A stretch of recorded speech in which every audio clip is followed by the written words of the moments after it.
Madame, Messieurs, bonsoir. Je suis très heureux de vous retrouver ce soir encore dans le cadre de cette émission Décrit Info, ce magazine de décryptage et d'analyse d'actualité politique qu'on a lancé ici à CPL Télévision. Nous prenons des questions majeures qui retiennent l'actualité politique et sociale, nous les mettons sur la table et nous tentons de leur donner une forme.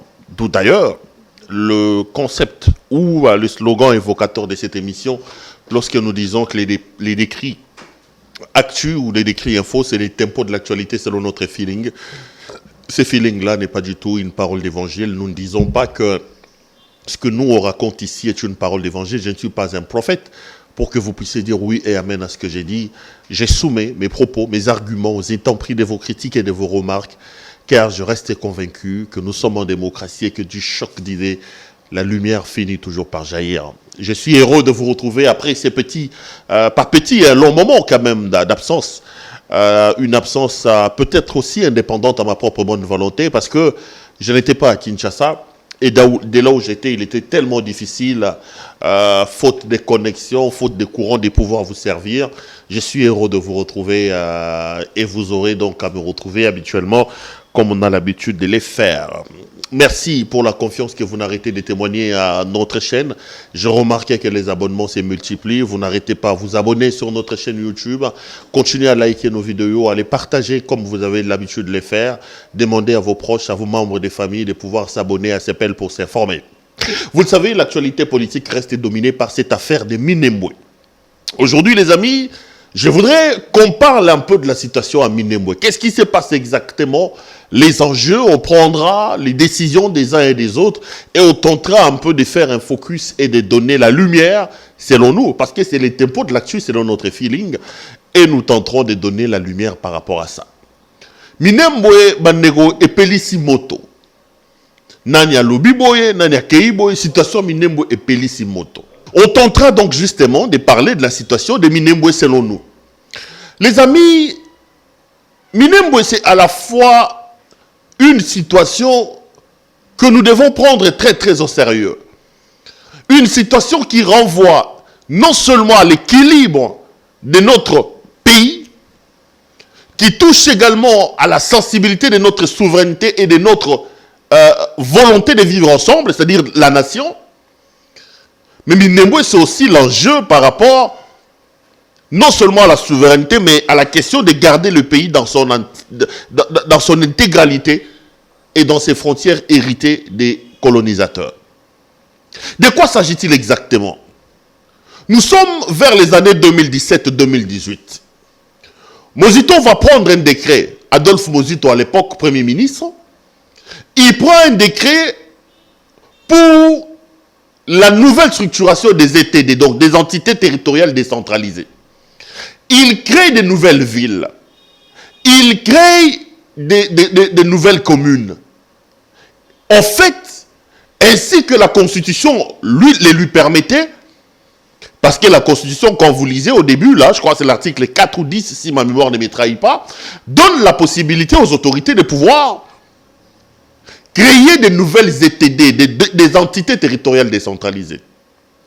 Mais cette création était accompagnée d'une loi, parce que la loi stipulait, donnait des conditions pour que un village passe par exemple dans un autre statut, ou un coin passe dans un... On disait par exemple que dans un coin, lorsqu'on a plus de 20 000 âmes, on peut faire passer ces coins-là peut-être dans un statut de commune ou de ville. Lorsqu'on a autant d'âmes, il y avait des spécificités et il y avait des conditions pour que par exemple, un coin de la République puisse devenir une commune. Et parmi les conditions pour qu'un coin de la République devienne par exemple une commune rurale, la loi disait que si la commune remplit les conditions pour devenir une commune ou une commune rurale, le coin, ceci doit être soumis à l'avis et à l'approbation de l'Assemblée provinciale. Donc la loi responsabilisait d'une certaine manière les assemblées provinciales au fin d'acquérir, ou plutôt d'obtenir leur aval, leur point de vue avant la création des ETD dans certains coins. Alors lorsque Mozito décide de créer, il veut prendre cet arrêté-là, conformément à la loi, en 2008 ou 2009, L'Assemblée provinciale du Nord Kivu s'est réunie. Sud Kivu, qu'est-ce que je raconte? Minembwe, c'est dans la province du Sud Kivu. L'Assemblée provinciale s'est réunie pour étudier les conditions des villes, ou plutôt des communes, qui devaient être érigées dans cette province-là. Malheureusement, à cette époque-là, les archives peuvent en témoigner, Minembwe ne remplissait pas les conditions pour devenir une commune rurale. L'Assemblée provinciale de la province du Sud Kivu a donc donné un avis négatif sur la province, sur le Minembwe. Pour les autochtones, pour l'Assemblée provinciale du Sud Kivu, ce coin de la République démocratique du Congo ne remplissait pas les conditions requises par la loi pour devenir une commune. L'Assemblée provinciale va donc mettre un avis négatif. Mais curieusement, lorsque Mozito part et que Matata arrive, en 2015, je crois, Matata va prendre un décret. Et dans ce décret, créant les communes, les villes, la province du Sud Kivu va se retrouver surprise de voir que Minembwe était répertorié dans les communes rurales créées par son Excellence, Monsieur le Premier ministre de l'époque. D'ailleurs, lorsque vous lisez l'exposé des motifs, il dit, vu ceci, vu ceci, vu ceci, attendu que, louloulou. Et il y a un point où il dit, sur avis de l'Assemblée provinciale, alors que tout le monde savait que l'Assemblée provinciale du Sud Kivu avait donné un avis négatif sur la création de Minembwe comme commune rurale. Matata va tout de même créer des communes. Et parmi les communes créées, il retient Minembwe. Les amis, la tricherie, la supercherie commence à ce moment-là. Parce que la loi n'a pas été respectée. La question de Minembwe devient une nébuleuse aujourd'hui. Parce que la création de cette commune-là est quand même entourée de beaucoup de non-dits et beaucoup de dessous de cartes. Dès le départ, conformément à la loi, Minembwe ne pouvait pas se retrouver sur la liste des nouvelles communes. Parce que l'Assemblée provinciale du Sud Kivu, à son temps, avait donné un avis négatif sur la création de cette loi-là, plutôt de cette commune-là. Mais les gens étaient surpris de se retrouver dans une situation où on voit Minembwe être créé, nouvelle commune, parmi les autres communes. Mais, à part Minembwe, il y avait d'autres coins de la République où les villes, les communes et les autres ont été créés. Le décret de Matata va soulever un tollé au point où, dans un conseil des ministres, le gouvernement va décider de suspendre la création, ou plutôt la création de ces nouvelles ETD pour calmer la situation. C'est ainsi que la tempête sur cette affaire-là de Minembwe va s'arrêter. J'ai entendu beaucoup de gens dire, conformément à la théorie de l'acte contraire, on ne pouvait pas installer un autre bourgmestre à Minembwe parce que la mise en place de nouvelles communes a été suspendue et qu'il fallait un autre conseil des ministres, plutôt un acte contraire pour autoriser l'installation. Si les amis, selon mes enquêtes, en 2018, je crois que c'était au mois de juin, Bruno Tshibala Nzenze, alors Premier ministre, a signé un décret pour lever la suspension de l'installation des communes créées à son temps en 2015 par M. Matata Ponyo Mapon. Bruno Tshibala a donc pris un décret portant levé à mesure et à suspension WANA, autorisant ainsi les communes à être installées. Donc il y a eu effectivement parallélisme des formes et des compétences parce que ça a été créé par un premier ministre, suspendu, et c'est un autre premier ministre qui va lever. Et lorsqu'on lève la suspension par Bruno Tshibala, Minembwe qui a été créé frauduleusement, Minembwe qui a été fait commune frauduleusement, se retrouve sur la liste des personnes, ou plutôt des coins de la République, bénéficiaires de ces décrets décriés de Matata Ponyo Mapon. C'est alors qu'on va accepter de créer cette commune-là, rurale de Minembwe. Mais les amis, les problèmes se posent quand même. Il y a des gens qui parlent de la balkanisation. Je parlerai de ça peut-être vers la fin de cette réflexion. Mais le tout premier problème, c'est que lorsque vous regardez Minembwe, selon la loi, Minembwe, ne remplit pas les conditions pour être une commune rurale. Première chose. Deuxième chose, on crée une commune rurale de Minembwe avec des bornes trop étendues. Donc on dirait bon, on va créer et continue dans le territoire. C'est un territoire très vaste pour être une commune rurale. Troisième chose, c'est la manière cavalière avec laquelle M. Azarias Rouberois est allé installer le bourgmestre de cette commune-là. On voit une grande délégation composée notamment des ministres, des ambassadeurs, des députés, aller jusqu'au fin fond de la province du Sud qui voit Minembwe, seulement les amis pour installer un bourgmestre. Seulement pour installer un bourgmestre. Là, ça pose déjà problème. Ça pose problème sur la volonté manifeste, sur l'acharnement de M. Rouberois à faire de Minembwe une commune rurale alors que Minembwe ne remplit pas les conditions établies par les lois de la République pour devenir commune rurale. Là n'est pas le problème. Rouberois va faire ce qu'il a fait. Il amène une forte délégation pour installer la commune. Premier enjeu. On ne peut pas, par rapport à ces premiers enjeux, reprocher grand-chose à Rouberois. Parce que une maladie est entrée dans la classe politique congolaise où chacun veut avoir une sorte de base. Chacun veut avoir son petit potelin. C'est d'ailleurs pour ça que vous allez voir qu'un homme comme Bitakwira s'est battu aujourd'hui pour que Baraka devienne une commune ou plutôt une circonscription électorale. Dans la tête de Rouberois, il s'est dit, il faut absolument élever Minembwe en commune rurale, ça lui permettra de devenir une circonscription, et lui, Rouberois, aura une base pour se faire élire. Premier enjeu. Deuxième enjeu qui fâche, c'est cette peur ici de la balkanisation, les amis. C'est vrai que Minembwe est à plus de 300 km de la frontière avec le Rwanda. Mais la question de l'étendue vaste de Minembwe, de la volonté affichée d'Azarias Rouberois, de faire de ce quoi une sorte de pantelin pour la communauté Banyamulenge pose problème.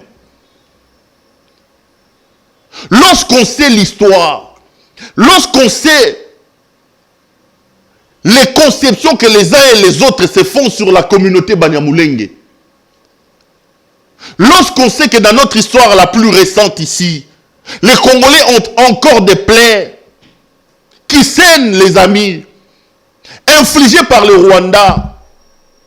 Voir aujourd'hui de peuples assimilés, je parle bien d'assimiler, je ne dis pas que ce sont des Rwandais, assimilés, être des affiliés du Rwanda, ça pose problème, un sérieux problème d'ailleurs.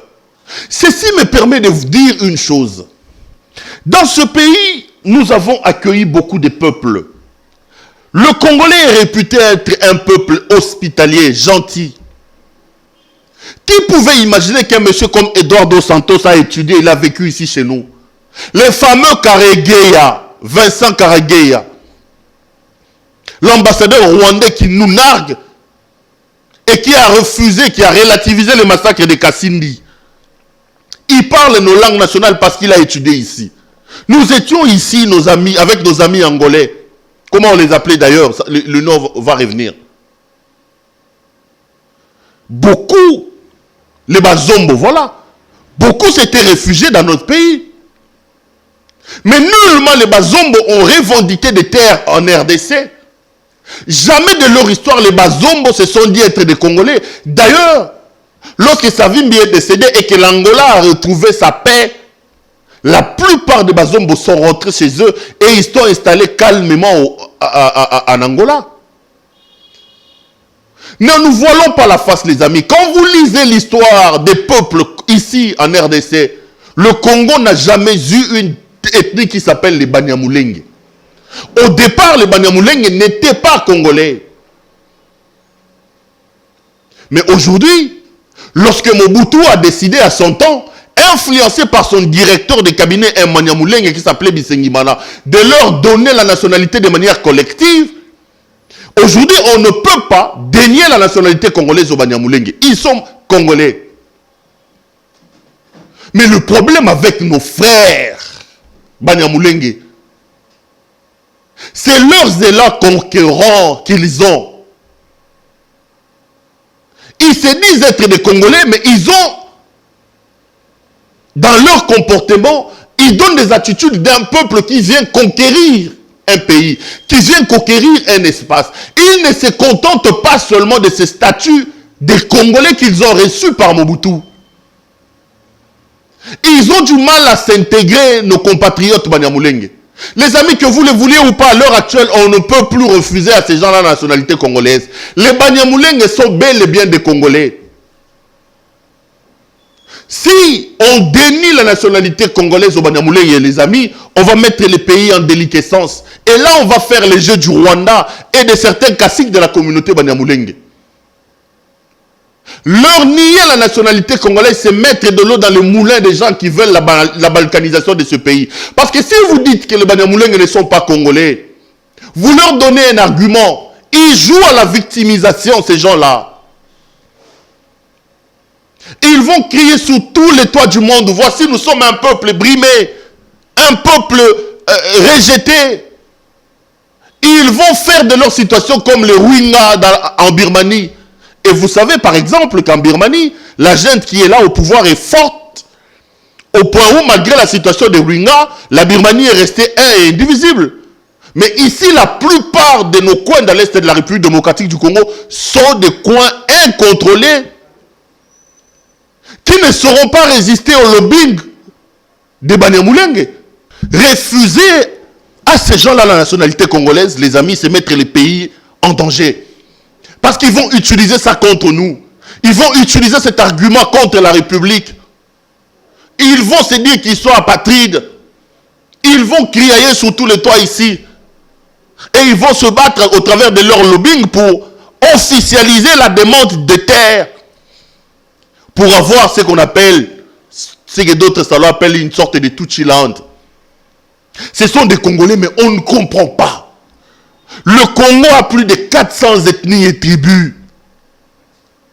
Au départ, dans les plus de 400 ethnies et tribus, les Banyamulenge n'existaient pas. Finalement, par le concours des circonstances, par l'histoire, on leur a donné la nationalité congolaise. C'est une bonne chose. Mais leur problème, c'est qu'ils ne veulent pas vivre comme tous les autres Congolais. Ils disent qu'ils sont minoritaires. C'est un mensonge, les amis. Aucune tribu dans ce pays, aucune ethnie n'est majoritaire. Non. Non, les amis. Vous allez aller chez les Baluba, vous trouverez des ethnies là-bas. Il y a les Bakwa Sumpi, Bakwa Chimuna. Il y a les Benampiana, il y a les Chessi. Vous allez aller chez les Bangala, vous trouverez les Ngwaka, les Mongo, les Mbandi. Vous allez au Nord Kivu. Vous allez trouver les... Il y a des ethnies, les amis. Au Sud Kivu, là où les Banyamulenge veulent absolument avoir leur coin à eux. Vous avez les Bashi, vous avez les Barega. Au Katanga, vous avez les Balubakat, les Babemba. Le Congo est fort lorsqu'il est mis ensemble. Éparpillé, Bandego, tribu Morotego, le Baké, Bisotoza majoritaire, T. Bandego, le Pso, Banyamulenge, Batika Ruzwana. Batika Ruzwana. Ils veulent jouer à la victimisation en alléguant qu'ils sont minoritaires. Ils sont comme les autres tribus. Au départ, ils n'étaient pas répertoriés dans les tribus congolaises. On les a acceptés. On leur a donné la nationalité Bandeko. Basala la bango lisusu nini. On reconnaît que ce sont nos frères. On reconnaît que ce sont des Congolais. Mais le problème, c'est qu'ils ne veulent pas vivre en paix comme tout le monde. Ils veulent se comporter en peuple conquérant. Ils ne veulent pas s'intégrer et vivre en paix comme tous les autres. Ils allèguent partout qu'ils sont minoritaires. Eza lokuta bandeko. Tribu morosa majoritaire à Oizate. Nous sommes forts, nous, le Congo, mis ensemble. Mais pris en pièces détachées, bandeko, on a nos problèmes à nous. Il y a les suprémacistes katangais. Quand ils disent le Katanga au Katangais, il faut couper le Katanga, il faut créer la République du Katanga, tout ça. Mais même au Katanga aujourd'hui, si le Katanga s'est séparé du Grand Congo, ça va être le chaos. Déjà au Katanga, on vous dit qu'il y a le Katanga utile et le Katanga moins utile. Je vous ai dit, je vous ai montré ça ici. Lorsque le Katanga va aller, qui va accepter que les autres les conduisent? Est-ce que les Balubakat vont accepter que ce soit les Babemba? Est-ce que c'est ci? Est-ce que c'est là? Vous faites ça au Kasaï. Qui va conduire les autres? Les Benampiana vont-ils accepter d'être dirigés? Mon cher, le Congo, toi, Makassi, quand on est mis ensemble, en miettes, nous ne pouvons pas évoluer. Les Banyamulenge, on les accepte comme des Congolais. On est tous Congolais. Ils ont obtenu la nationalité par concours de circonstances. Oui, ils sont Congolais. Ça, on ne peut plus nier ça. Mais ils doivent vivre comme des Congolais. Ils doivent considérer ce pays comme leur pays. Ils ne doivent pas chercher à avoir eu un pays dans un pays. C'est ça le problème que les gens ont avec le Banyamulenge. Et par-dessus eux, il y a l'ombre du Rwanda qui a fait beaucoup de mal au Congo et qui continue à le faire. Donc, en se battant absolument pour avoir Minembwe comme commune rurale, Roubero veut avoir une circonscription électorale, Yabango Banyamulenge, et par-dessus cette circonscription électorale, on s'organise au cas où il faudrait absolument que les Banyamulenge puissent créer leur terre ou puissent créer leur pays. En toile de fond, il y a donc ces soupçons légitimes d'un plan de balkanisation qui est mis en branle. Il faut que les pays ouvrent les yeux et les bons. J'ai aimé la décision du président de la République, quand bien même que je trouve que cette décision-là, elle est confuse. Le président va à Goma, il dit, cette histoire s'est faite pendant que j'étais en voyage, j'ai décidé de surseoir ou de suspendre la mise en place de Minembwe comme commune. Il revient à Kinshasa et préside un conseil des ministres. Au terme de ce conseil des ministres, il dit qu'une commission d'experts non originaires a été mise en place pour délimiter les terres là-bas. Monsieur le président de la République doit savoir ce qu'il veut. Et puis, nos amis de la présidence doivent faire très attention dans la communication avec le président de la République. J'ai l'impression qu'ils sont en train de nous vendre un président de la République qui n'a pas la maîtrise de la situation dans le pays. Quand un chef de l'État, supposé être le Congolais le mieux informé de nous tous, est dans la réaction et non pas dans l'action. Quand un chef de l'État dit qu'ils ont fait ça quand j'étais en voyage, ça veut dire quoi? Ça veut dire qu'à chaque fois que le président de la République va en voyage, le pouvoir est dans la rue. On peut faire des choses sur son dos. Quand un président de la République est surpris en plein conseil des ministres, que M. Tunda Yakasende avait déjà déposé les réponses du conseil des ministres, ça veut dire quoi, les amis? Le président est un homme institution. Même si nos amis de l'UDPS n'aiment pas qu'on parle comme ça. Le président doit être le Congolais le mieux informé de nous tous. J'ai peur et j'ai craint lorsque j'entends le président de la République parler de la situation à Minembwe. Il dit que ça a été fait pendant que j'étais en voyage. Monsieur le président de la République, être en voyage ne veut pas dire que la chaise est vide.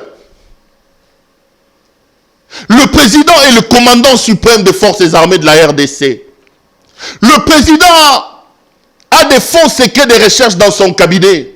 Le président a le contrôle des services de renseignement parce que chaque matin quand on se réveille, on lui fait un état du territoire pour lui expliquer voilà la situation. Le président savait que Roubero a été en voyage. D'ailleurs, dans son discours, Roubero a dit le président a fait de la question de l'installation des Minembwe sa priorité. A-t-il menti ou a-t-il dit vrai? Mais quand un chef de l'État vient devant nous, il se dédouane, il nous dit que ça a été fait à mon insu pendant que j'étais en voyage. Moi, je me sens en danger. Je me sens en danger. Et je me demande qu'est-ce qui se passe à la présidence. Sur le plan de la communication, on voit le président par ses propos-là comme un président qui n'a pas la maîtrise de la situation. Il est supposé être le mieux informé de nous tous. Il est l'homme le mieux payé de la République. Il a le cabinet le plus costaud de la République. Il a accès aux informations que nous n'avons pas. C'est ça être président de la République. Mais devant une situation, quand le président dit que je n'étais pas informé, ils l'ont fait quand j'étais à l'extérieur. J'ai peur, je me dis que la République est en danger. Ça ne doit pas sortir de la bouche du président de tels propos.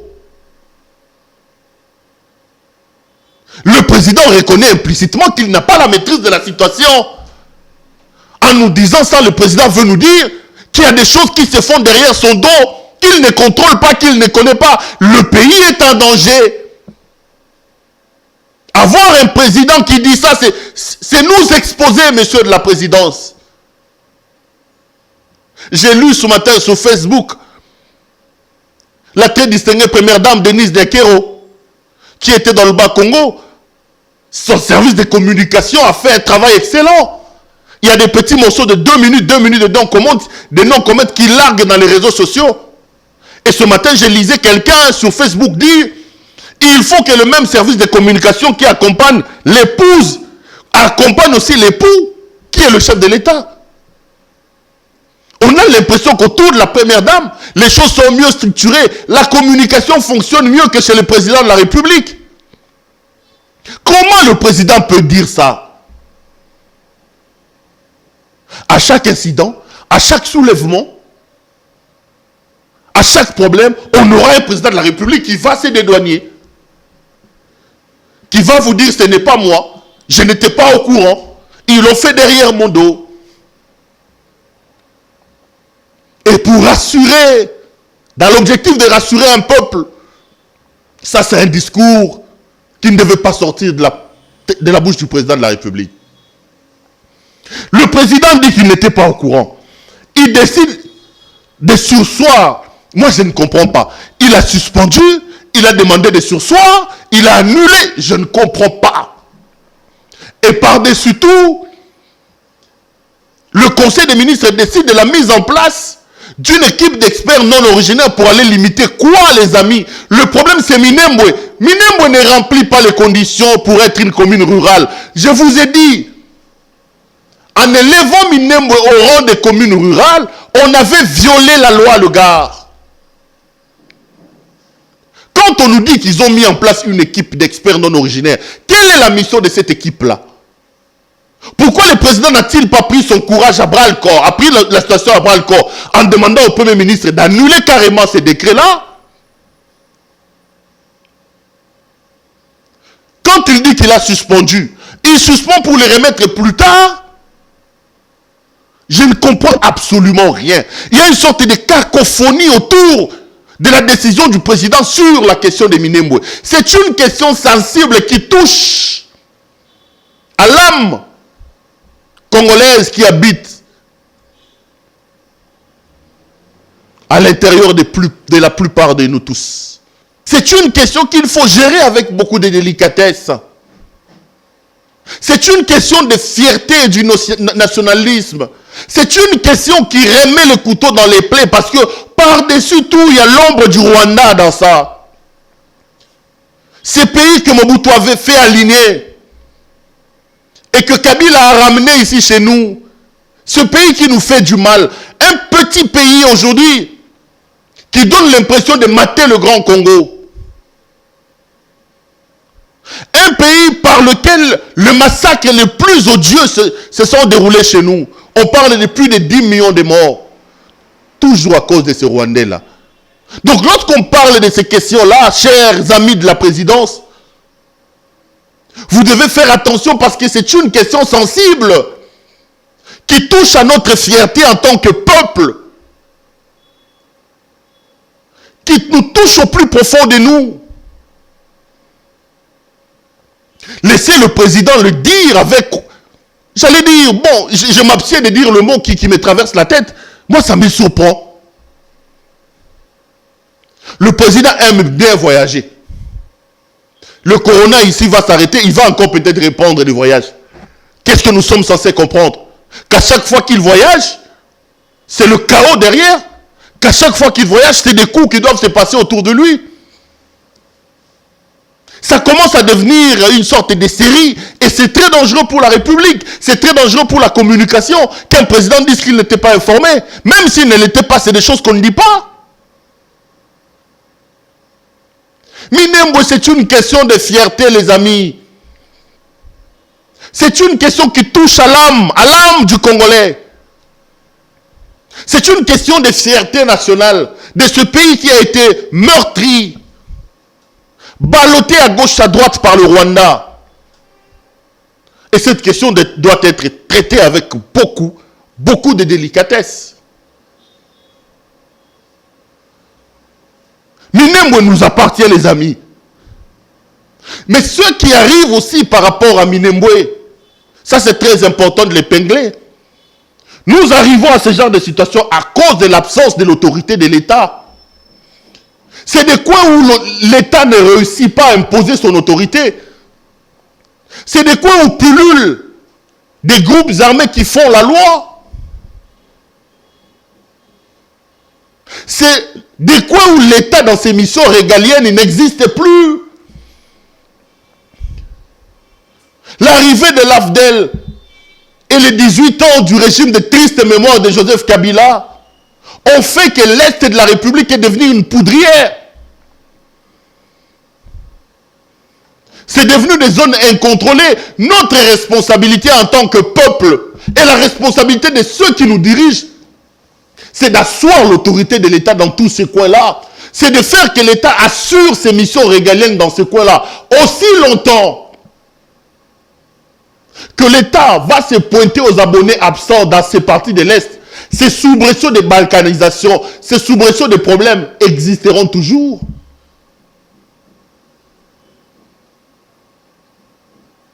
Existeront toujours. Aujourd'hui, il est donc important que nous puissions travailler pour permettre à l'État d'asseoir son autorité à travers toute la République. Si l'État est présent partout, si l'État assure ses missions régaliennes, ces problèmes n'existeront pas.